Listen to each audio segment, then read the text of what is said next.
You probably know Clint Eastwood as a cinematic icon, from the lone gunslinger roles in A Fistful of Dollars to the cold legend of Dirty Harry. But few realize that behind the Hollywood spotlight, he's also a serious car enthusiast with a collection that leaves even the most seasoned collectors in awe. In 1965, while still a television star, Eastwood bought a Shelby Cobra for just $7,500. Nearly 60 years later, he turned down a $4.5 million offer for that very same car, not because of money, but because of memories. Today, let's explore the 10 rarest cars in Clint Eastwood's incredible collection, where Hollywood and Detroit come together to create legend. 1951. Hudson Hornet Clint Eastwood once said that among all his cars, the 1951 Hudson Hornet holds the most sentimental value. It reminds him of his father, a humble working man who loved speed. This Hornet isn't ordinary. It's one of only 43 units built with the rare twin-H power package and special lightweight body panels reserved for Hudson's racing team. Beneath that long hood sits a 308 cubic inch inline-six producing 170 horsepower. Modest by today's standards, but in 1951 it was enough to smoke Oldsmobile 5/8s on the sands of Daytona Beach. Eastwood found the car in a barn in Georgia, where it had slept since 1962. The previous owner, a former moonshine runner, had purchased it straight from Hudson's factory racing program. During restoration, the team discovered mason jars of moonshine hidden in the rear quarters, living relics of an era when racing and bootlegging went hand in hand. The restoration took 3 years, every component restored to early 1951 specifications. They even located a retired Hudson assembly worker in his 90s to confirm the rare Hudson dark green paint, a shade used only on factory races. 1964. Ferrari 250 GT Lusso. If the Hudson Hornet reminded Clint of his father, then the Ferrari 250 GT Lusso symbolizes the moment he transformed from a TV actor into an international movie star. And fittingly, this car is tied to another Hollywood legend, Steve McQueen. This was the last Lusso ever built, bearing engine number 5367, marking the end of Ferrari's golden era. Under the hood lies a 3.0-liter Colombo 512, producing 240 horsepower, fed by 3 Weber carburetors, hand-tuned by the same craftsman who worked on Ferrari's race engines. Eastwood bought it right after filming A Fistful of Dollars and drove it directly from the Ferrari factory in Italy to Spain for a few dollars more. Beneath the driver's seat, restorers found Spanish cinema tickets from 1964, along with the original Italian export plates tucked inside the tool roll. What makes this Lusso truly special isn't its price or power, but its absolute originality. The leather, the toolkit, even the scent inside the cabin are all from 1964. Clint once said, "It still smells the same as the day I got it." 1970. Plymouth Hemi Cuda convertible. In the world of American muscle cars, few names are as hunted by collectors as the Plymouth Hemi Cuda convertible. Only 14 were ever built, and just 4 came with a 4-speed manual. But Clint Eastwood's car is even rarer, the only one painted in plum crazy purple with a white interior. Under the shaker hood lies the mighty 426 Hemi 5/8, factory rated at 425 horsepower. Though this specific engine number 0440 dyno tested at 465 horsepower, an incredible figure for 1970. Chrysler deliberately underrated it to appease insurance companies. Eastwood discovered the car in a Montana barn, where it had sat untouched since 1973 when gas prices spiked. The odometer showed just 16,000 miles, complete with its original window sticker and Goodyear polyglass tires still mounted. The restoration was handled by the same craftsman who built the Hemi Cudas back in 1970. One of them vividly recalled this car, saying, "That purple paint was a nightmare to get right." 3 years later, it gleamed once again, reborn exactly as it rolled off the line. 1956 Jaguar XKSS. If Ferrari symbolizes Italian elegance, the 1956 Jaguar XKSS represents how the British turned speed into art. Only 16 XKSS were ever built before the Jaguar factory burned down, and Clint Eastwood's car is the official development prototype used to certify the model for US road use. Under the hood sits a 3.4-liter inline-six, essentially the heart of the Le Mans-winning D-Type, producing 250 horsepower and a howl that sounds like a mechanical symphony. The car was once used daily by a California racer before Clint purchased it in 1972. During restoration, the team found race timing sheets from Riverside tucked beneath the seat padding, confirming its competition pedigree. The restoration took 4 years, with every weld verified by an original Jaguar craftsman living in Coventry. Even the British racing green paint was recreated using the exact 1950s formula, containing hand-ground malachite powder that gives the color its legendary depth. 1963 Shelby Cobra 289 Competition. This is the car forever linked to Carroll Shelby, the man who changed the history of American performance. Only 6 Cobra 289 competition cars were ever built at the factory, and this one is the only example equipped with an experimental aluminum engine, originally developed for the GT40 project. Carroll Shelby personally handed the keys to Eastwood in 1965 after watching him race a regular Cobra at Willow Springs. "This man knows how to keep the car under control," Shelby said. Beneath the aluminum hood lies a 289 cubic inch V8 producing 385 horsepower, nearly 80 more than the standard version. The car weighs only 2,290 pounds, lighter than a modern-day Mazda Miata. During restoration, the technical team discovered Shelby's cigarette butt still on the passenger seat, along with a meticulously kept logbook documenting every race, oil change, and spark plug adjustment since day one.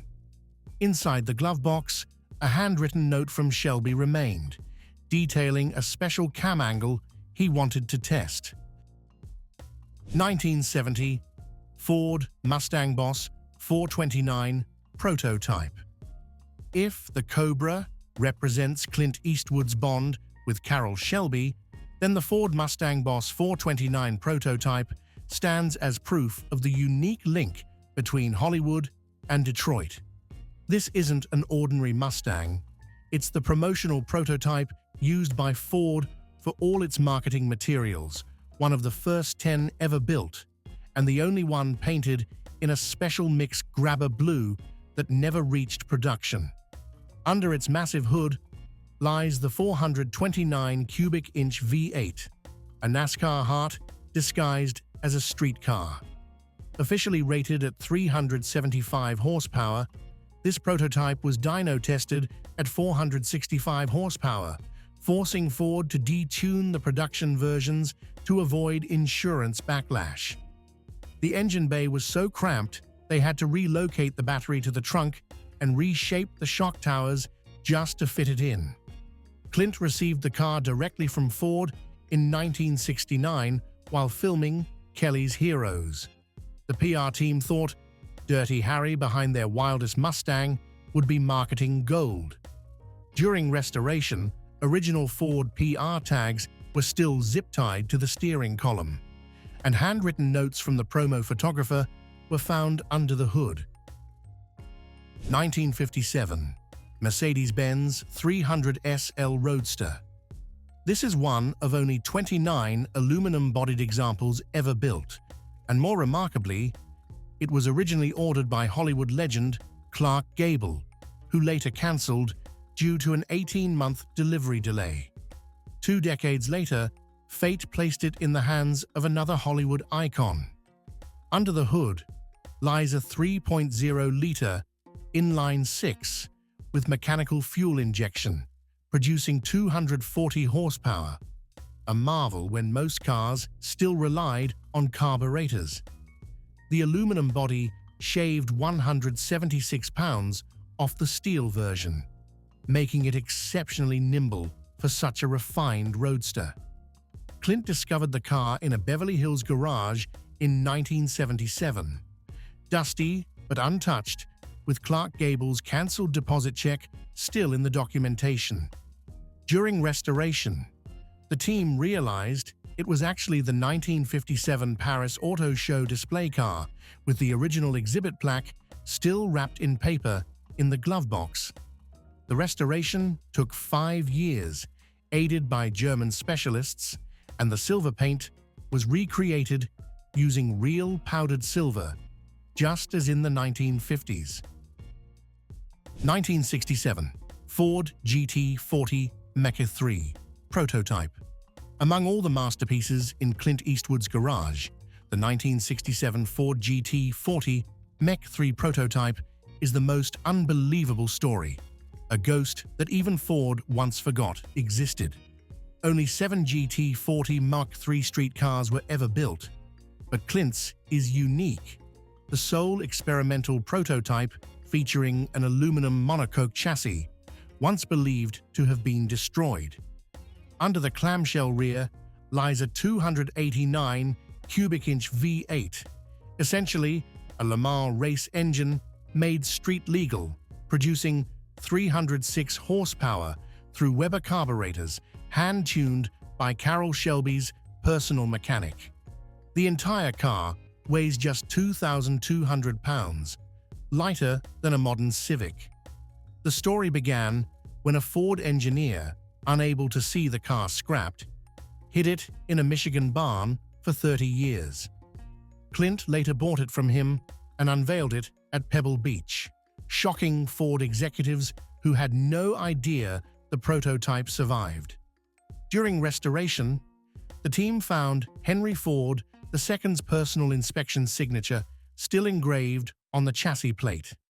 The work was completed by original GT40 team members, many in their 80s, who came out of retirement for the project. 1971, Ferrari 365 GTB/4 Daytona Competizione. This isn't a regular Daytona. It's the prototype race car Ferrari used to develop the Competizione package, one of only 3 factory-built, and the only one with an aluminum body and lightweight plexiglass windows. Under its long hood lies a 4.4-liter V12, delivering 450 horsepower, each cylinder breathing through its own Weber carburetor. The engine was hand-built by Ferrari's Formula One engineers, and at 7,500 RPM, it sings like a symphony of gods. Clint discovered the car in a chicken coop in Italy, where it had sat untouched for over 40 years, still wearing its original Firestone racing tires and factory roll cage. During restoration, the team found chalk markings by Enzo Ferrari himself, noting ignition timing adjustments, a detail later verified by Ferrari's own archives. The restoration took 3 years under Ferrari Classiche supervision, with every bolt matched to factory records. 1968, Ford Mustang GT 390 Bullitt. Among all of Clint Eastwood's cars, none is more tied to Hollywood than the 1968 Ford Mustang GT 390 Bullitt, the very machine that, alongside Steve McQueen, created cinema's most iconic chase through the streets of San Francisco. For decades, the original film car was thought lost forever, until Clint found it. Beneath its Highland green paint lies a 390 cubic inch V8 producing 325 horsepower. Though the movie car was tuned by Max Balchowski, famed for building the old yellow racers, he actually had to detune the engine because McQueen's Mustang was too fast for the camera cars to keep up. Clint and McQueen were close friends who shared a love of speed. Clint even helped McQueen tweak the suspension for the film's drift scenes. After filming, the car vanished until nearly 40 years later when Clint traced it to a Kentucky barn, where a family had kept it secret since 1974. Inside, restorers found camera mounts still welded to the frame, McQueen's cigarette burns on the seat, and even the original Bullitt shooting script with his handwritten chase notes hidden beneath the rear bench. Clint chose to preserve everything, every dent, every scratch from that legendary chase. Today, even though the collection is worth over $45 million, Clint still says, "There's nothing sadder than a car that never gets driven." He still takes each one out, sometimes the Bullitt Mustang on foggy San Francisco mornings, to remember his friend, Steve McQueen. And what about you? If you could keep one legend, would it be a Ferrari, a Cobra, or the Mustang? Share your pick in the comments below. And if you love stories where Hollywood meets Detroit, don't forget to subscribe, because the next legend is still waiting to be told.